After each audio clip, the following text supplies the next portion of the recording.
আসসালামু আলাইকুম। দুপুর ২টার শীর্ষ সংবাদে স্বাগত জানাচ্ছি আমি শাহনাজ পারভীন। বেনজির পরিবারের সম্পদের তথ্য চেয়ে দুদকের চিঠি। নির্বাহী কমিটির সভা ডেকেছে যুবদল। হিট অ্যালার্ট বাড়ল আরও ৭২ ঘন্টা, অস্বস্তি ভাব বৃদ্ধি পাবে। ইউরোপের রাজনৈতিক আশ্রয় আর সহজে মিলবে না। কক্সবাজার, চট্টগ্রাম ও ৩ পার্বত্য জেলায় ৪৮ ঘন্টার পরিবহন ধর্মঘট চলছে, জনদুর্ভোগ চরমে। নিউ ইয়র্কে ২ বাংলাদেশিকে গুলি করে হত্যা। দেশের মানুষ আমাদের সঙ্গে আছে, জয় হবেই মান্না। বাংলাদেশের বিরুদ্ধে চুক্তি লঙ্ঘনের অভিযোগ আইটিএর। আপিল বিভাগে আগামী সপ্তাহ থেকে ২ বেঞ্চে বিচার কাজ। সিলেটের ট্রাকের সঙ্গে ধাক্কায় বাইকের ৩ আরোহী নিহত।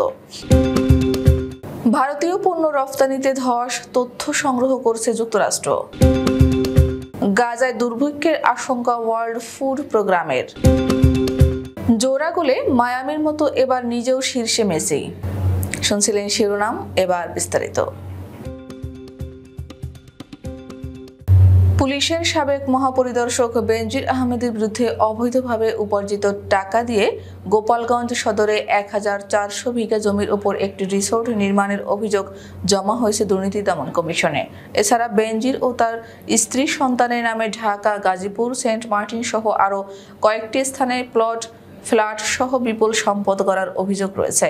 এসব অভিযোগের সুষ্ঠু অনুসন্ধানের স্বার্থে রিসোর্টের তথ্য উপাত্ত চেয়ে গোপালগঞ্জের ভূমি ও রেজিস্ট্রি অফিসে চিঠি পাঠিয়েছে দুদক। গত বৃহস্পতিবার বিকেলে এই চিঠি পাঠানো হয়। আর এর আগের দিন বুধবার দুপুরে দেশের ৬২টি তফসিলি ব্যাংকে বেনজির আহমেদ ও তার স্ত্রী সন্তানের নামে থাকা ব্যাংক হিসাব, লেনদেন, এফটিআর সহ যাবতীয় তথ্য চেয়ে বাংলাদেশ ব্যাংকের ফাইন্যান্সিয়াল ইন্টেলিজেন্স ইউনিটে চিঠি পাঠানো হয়। দুদকের একজন শীর্ষ পর্যায়ের কর্মকর্তা এসব তথ্য জানিয়েছেন। সাংগঠনিক বিষয়ে জাতীয়তাবাদী যুবদলের কেন্দ্রীয় নির্বাহী কমিটির সভা ডেকেছেন সংগঠনের সভাপতি সুলতান সালাউদ্দিন টুকু ও সাধারণ সম্পাদক আব্দুল মোনায়েম মুন্না। আজ রোববার রাত ১১টায় জুম মাধ্যমে এই সভা অনুষ্ঠিত হবে। যুবদলের সহ দপ্তর সম্পাদক মিনহাজুল ইসলাম ভূঁইয়া এ তথ্য নিশ্চিত করেছেন।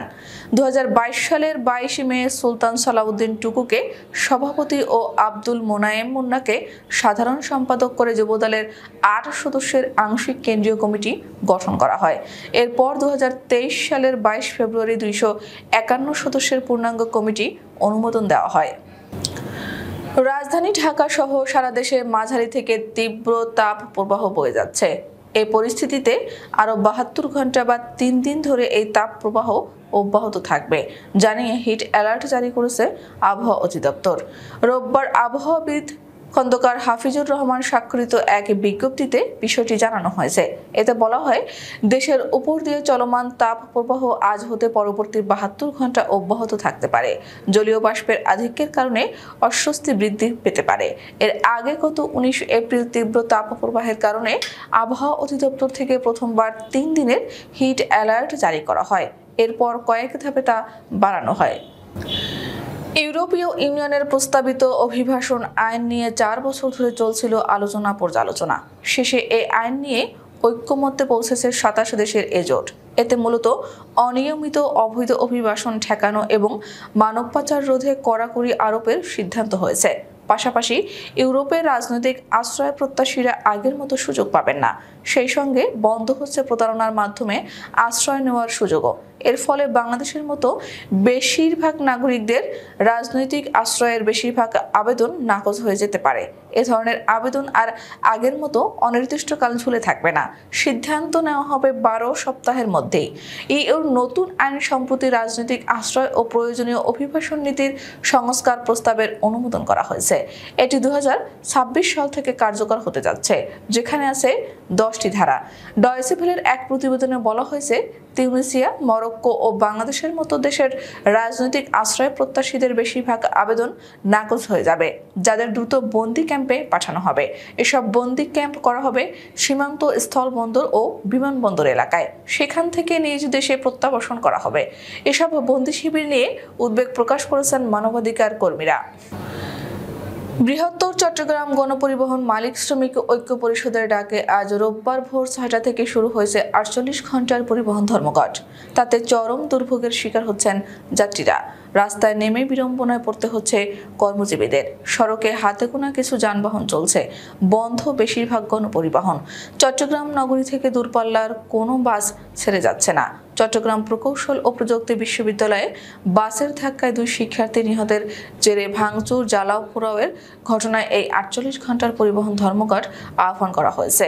এদিকে কক্সবাজারে পরিবহন ধর্মঘটের কবলে পড়েছেন সাধারণ মানুষ ও ভ্রমণে আসা পর্যটকরা। এতে সীমাহীন দুর্ভোগ পোহাতে হচ্ছে তাদের। এর আগে শনিবার সংগঠনের কার্যালয়ে জরুরি সভা শেষে এ কর্মসূচি ঘোষণা করা হয়েছে। এতে সভাপতিত্ব করেন সংগঠনের আহ্বায়ক মঞ্জুরুল আলম চৌধুরী। বৃহত্তর চট্টগ্রাম গণপরিবহন মালিক শ্রমিক ঐক্য পরিষদের সদস্য সচিব মোহাম্মদ মুসা জানিয়েছেন, সভার সিদ্ধান্ত অনুযায়ী রোববার ভোর ৬টা থেকে মঙ্গলবার ভোর ৬টা পর্যন্ত চট্টগ্রাম জেলা ও মহানগর, কক্সবাজার এবং 3 পার্বত্য জেলায় বাস সহ সব যানবাহন চলাচল বন্ধ থাকবে। যুক্তরাষ্ট্রের নিউ ইয়র্কের বাফেলোতে বন্দুকধারীর গুলিতে 2 বাংলাদেশি নিহত হয়েছেন। স্থানীয় সময় শনিবার দুপুরে বাফেলোর পূর্বাঞ্চলে এই ঘটনা ঘটে বলে স্থানীয় গণমাধ্যমগুলো জানিয়েছে। বাফেলো পুলিশের মুখপাত্র মাইকেল জে ডিজর বলেন, শনিবার বেলা 12:30টার পর জেনার স্ট্রিটের 100 ব্লকে গুলির খবর পায় পুলিশ। পরে পুলিশের সোয়াত টিম ঘটনাস্থলে উপস্থিত হয়। পরে তারা দুজনের মৃত্যুর বিষয়টি নিশ্চিত করে। এই ঘটনা জড়িত কে বা তারা তাদের বিষয়ে কিছুই জানায়নি পুলিশ। এখনো কাউকে ধরতেও পারেনি। নাগরিক ঐক্যের সভাপতি মাহমুদুর রহমান মান্না বলেছেন, দেশের অন্যায় অপশাসন আমাদের ঘাড়ে চেপে বসেছে। সরকার দুর্নীতি করে, চাঁদাবাজি করে, পাচার করে জিনিসপত্রের দাম বাড়ায়। সেই ভোগান্তি হয় সাধারণ জনগণের। বিভিন্ন উন্নয়নের নামে লুটপাট হয়। সিন্ডিকেটের মাধ্যমে চাল, ডাল, তেলের দাম বাড়িয়ে লুটপাট হয়। প্রতিদিন প্রতিজন মানুষের জন্য নির্ধারিত বাজেট থেকে 100 টাকা নানা বাহানায় লুটপাট করলে তার পরিমাণ 1700 কোটি টাকা। সচেতন হয়ে এর বিপক্ষে রুখে না দাঁড়াতে পারলে এই দুর্নীতি বেড়েই চলবে। আমরা তা করতে দেব না। শনিবার বিকেলে নাগরিক ঐক্য ঢাকা মহানগরের নেতাকর্মীদের ঈদ পুনর্মিলনী অনুষ্ঠানে বক্তব্যকালে তিনি একথা বলেন। মান্না বলেন, সরকার আরও একটি নির্বাচন করে মিথ্যা ভোট খেলা দেখিয়ে নিজেদের পক্ষে নিয়েছে। মানুষ তাদের ভোট দেয়নি, তারা বিপদে আছে। দেশে বিদেশে প্রশ্নের সম্মুখীন হয়েছে। রিজার্ভ তলানিতে পড়ে গেছে। তথাকথিত প্রধানমন্ত্রী তার সাঙ্গরা দুর্ভিক্ষের কথা বলেছেন। তা যদি সত্য হয় তাহলে উন্নয়নটা কি হলো? এর দায় আওয়ামী লীগকে নিতে হবে। দেশের মানুষ আপনাদের ক্ষমা করবে না। বাংলাদেশের বিরুদ্ধে আন্তর্জাতিক চুক্তি লঙ্ঘনের অভিযোগ করেছে আন্তর্জাতিক বিমান পরিবহন সংগঠন। বাংলাদেশের কাছে IATA-ভুক্ত বিমান পরিবহন সংস্থাগুলোর পাওনা $32.30 কোটি। গত 24 এপ্রিল এক বিবৃতিতে এই তথ্য জানিয়েছে IATA। পাওনা পরিশোধের তাগিদ দিয়ে সংস্থাটি বলেছে, আকাশপথে যোগাযোগ কমিয়ে সীমিত করার ফলে অর্থনৈতিক প্রবৃদ্ধি, বৈদেশিক বিনিয়োগ ও রফতানিকে প্রভাবিত করতে পারে। বাংলাদেশে বিদেশি এয়ারলাইন্সের রাজস্ব আটকে থাকার ঘটনা অবশ্য নতুন নয়। এর আগে 2022 সালের ডিসেম্বরে IATA এক সংবাদ বিজ্ঞপ্তিতে $20.80 কোটি রাজস্ব আটকে থাকার কথা জানায়। গত বছরের জুনে আটকে থাকা রাজস্বের পরিমাণ বেড়ে দাঁড়ায় প্রায় $21 কোটি। এবার তা $32.30 কোটি দাঁড়িয়েছে। এভিয়েশন বিশেষজ্ঞরা বলছে, দীর্ঘদিন ধরে এ সংকট চলছে। বাংলাদেশ ব্যাংক কয়েকটি এয়ারলাইন্সকে তাদের আয়ের একটি অংশ পাঠানোর সুযোগ দিচ্ছে, তবে তা পর্যাপ্ত নয়। এ কারণে বেশিরভাগ এয়ারলাইন্স বাংলাদেশে কম ভাড়ার টিকিট বিক্রি বন্ধ রেখেছে। ফলে বাংলাদেশি যাত্রী ও স্থানীয় ট্রাভেল এজেন্টরা ক্ষতিগ্রস্ত হচ্ছেন। এতে বাংলাদেশের সেবা দিতে আগ্রহী এয়ারলাইন্সরা নিরুৎসাহিত হবে। আগামী সপ্তাহ থেকে সুপ্রিম কোর্টের আপিল বিভাগে 2 বেঞ্চে বিচার কাজ পরিচালনা হবে। বিচারক সংকটের কারণে দীর্ঘদিন ধরে আপিল বিভাগে একটি বেঞ্চে বিচার কাজ চলে আসছিল। রোববার সকালে আপিল বিভাগের এজলাস কক্ষে আইনজীবীদের উদ্দেশ্যে প্রধান বিচারপতি ওবায়দুল হাসান 2 বেঞ্চে বিচার কাজ পরিচালনার তথ্য জানান। সম্প্রতি রাষ্ট্রপতি মোহাম্মদ শাহাবুদ্দিন সুপ্রিম কোর্টের আপিল বিভাগের 3 বিচারপতি নিয়োগ দেন। গত 25 এপ্রিল সুপ্রিম কোর্টের জাজেস লাউঞ্জে প্রধান বিচারপতি ওবায়দুল হাসান তাদের শপথ বাক্য পাঠ করান। নিয়োগ পাওয়া 3 বিচারপতি হলেন বিচারপতি মোহাম্মদ আব্দুল হাফিজ, বিচারপতি মোহাম্মদ শাহিনুর ইসলাম ও বিচারপতি কাশেফা হোসেন। সিলেটের জকিগঞ্জে ট্রাকের সঙ্গে ধাক্কায় মোটরসাইকেলের ৩ আরোহী নিহত হয়েছেন। শনিবার রাত 11:15টার দিকে সিলেট জকিগঞ্জ সড়কের বারঠাকুরি গ্রামের কাছে ইট ভাটার সামনে এই দুর্ঘটনাটি ঘটে। নিহতরা হলেন বারঠাকুরি ইউনিয়নের আব্দুল শুক্কুরের ছেলে, কালীগঞ্জ বাজারের ব্যবসায়ী দেলোয়ার হোসেন সাদ উদ্দিনের ছেলে ও উপজেলা পরিষদের চেয়ারম্যান লোকমান উদ্দিন চৌধুরীর ব্যক্তিগত সহকারী রেদওয়ান হোসেন ও সোনারসার বাজারের ব্যবসায়ী মোহাম্মদ মঞ্জুর হোসেন। বিষয়টি নিশ্চিত করে অতিরিক্ত পুলিশ সুপার ইয়াহিয়া আল মামুন জানিয়েছেন, শনিবার রাতে মোটরসাইকেলে সোনারসার থেকে বাড়ির উদ্দেশ্যে রওনা দেন তারা। পথে বারঠাকুরি গ্রামের কাছে ইট ভাটার সামনে থাকা ট্রাকের সঙ্গে তাদের মোটরসাইকেলের ধাক্কা লাগে।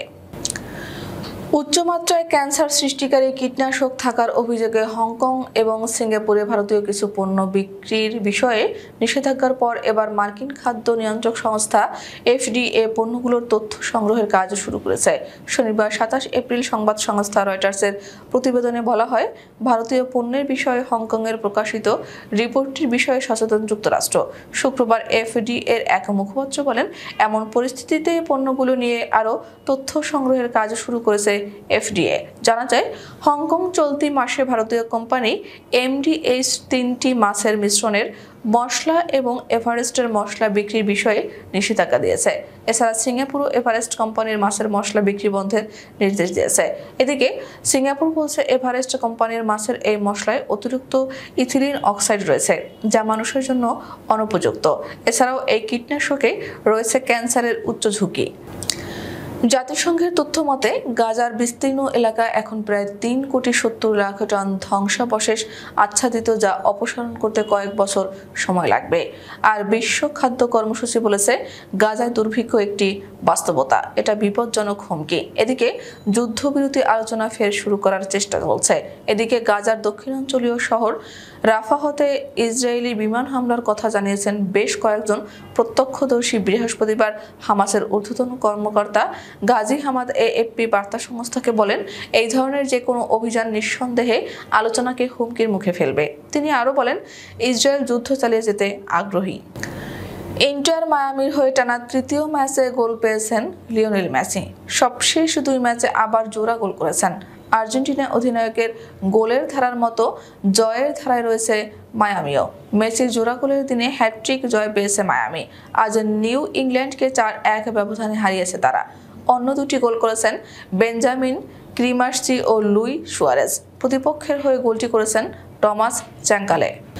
আমাদের পরবর্তী রাত 10টার শীর্ষ সংবাদ দেখার আমন্ত্রণ জানিয়ে এখনকার মতো বিদায় নিচ্ছি। দর্শক, ভিডিওটি শেষ পর্যন্ত দেখার জন্য আপনাকে অসংখ্য ধন্যবাদ। নিত্য নতুন সংবাদ পেতে আমাদের ইউটিউব চ্যানেলটি সাবস্ক্রাইব করুন ও নিয়মিত নোটিফিকেশন পেতে বেল বাটনটি ক্লিক করুন এবং আমাদের ফেসবুক পেজটিতে লাইক করুন। এছাড়াও আমাদের ভিডিওতে লাইক দিয়ে শেয়ার করুন। আল্লাহ হাফেজ।